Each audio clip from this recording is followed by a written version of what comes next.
जिनको अपनी घर गृहस्थी बिल्कुल सुचारू रूप से चलानी हो, बिल्कुल खुशहाल होकर चलना हो, तो सबसे पहला काम तो ये करें कि पितरों को तृप्त करें। शास्त्रों में वर्णन है कि देवताओं से भी पहले पितरों की पूजा की जानी चाहिए। तो पितरों का दिन कौन सा है? सबसे उत्तम दिन अमावस्या माना गया है पितरों की तृप्ति के लिए। अमावस्या तिथि पूर्ण रूप से पितरों को समर्पित होती है। तो अमावस्या तिथि को बिल्कुल भी गृहस्थ जीवन में रहने वाले साधकों को नहीं भूलना चाहिए। इस दिन आप पितरों के निमित्त एक लोटे में जल लेना, उसमें काला तिल और कुशा डाल देना, उसे सामने रखकर श्रीमद् भगवत गीता जी के 7वें अध्याय का पाठ करना, खूब प्रेम पूर्वक करना और भावना करना कि इससे हमारे पितरों को तृप्ति मिलेगी। 7वें अध्याय का स्पष्ट एवं शुद्ध उच्चारण के साथ पाठ हमारे इसी YouTube चैनल पर मिल जाएगा। फिर वह जल इस प्रकार से पितरों को दक्षिण दिशा की ओर मुख करके समर्पित कर देना। ये जल कुतप काल में देंगे तो अच्छा रहेगा। कुतप काल पितरों के लिए विशेष माना जाता है। कुतप काल होता है सुबह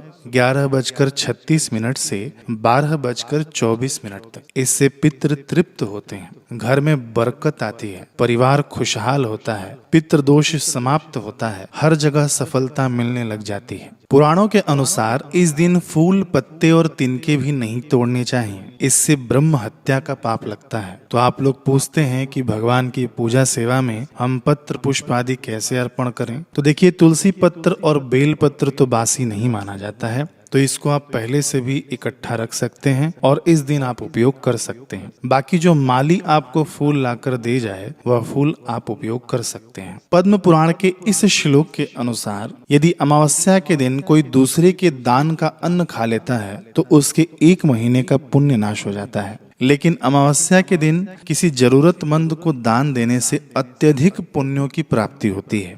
और एक विशेष प्रयोग आप सभी लोग हर अमावस्या पर कर लेना।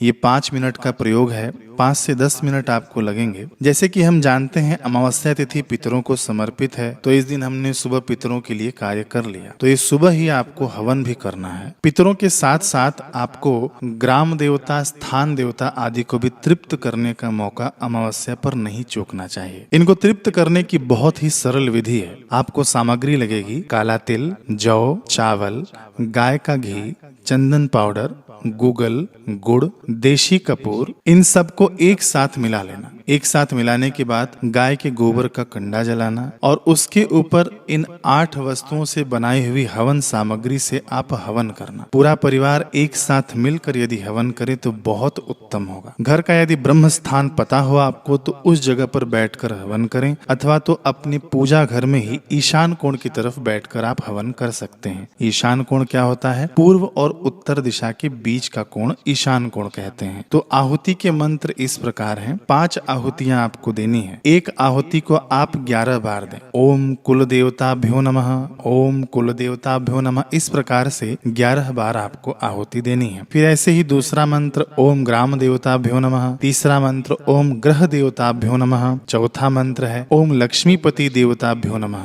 5वां मंत्र है ओम विघ्न विनाशक देवताभ्यो नमः। ये तो इतना हर कोई कर सकता है और इससे घर में ही करना है, सभी सदस्यों को एक साथ मिल। इससे आपके पितृ और स्थान देवता, ग्राम देवता आदि सभी प्रसन्न मिलेंगे आपको। थोड़े ही दिनों में गरीबी दूर होकर स्वास्थ्य, समृद्धि और मन की प्रसन्नता आपको प्रत्यक्ष दिखाई देगी। तो इसका आप लोग अवश्य लाभ लेना, औरों को भी बताना ये प्रयोग। हरे कृष्ण।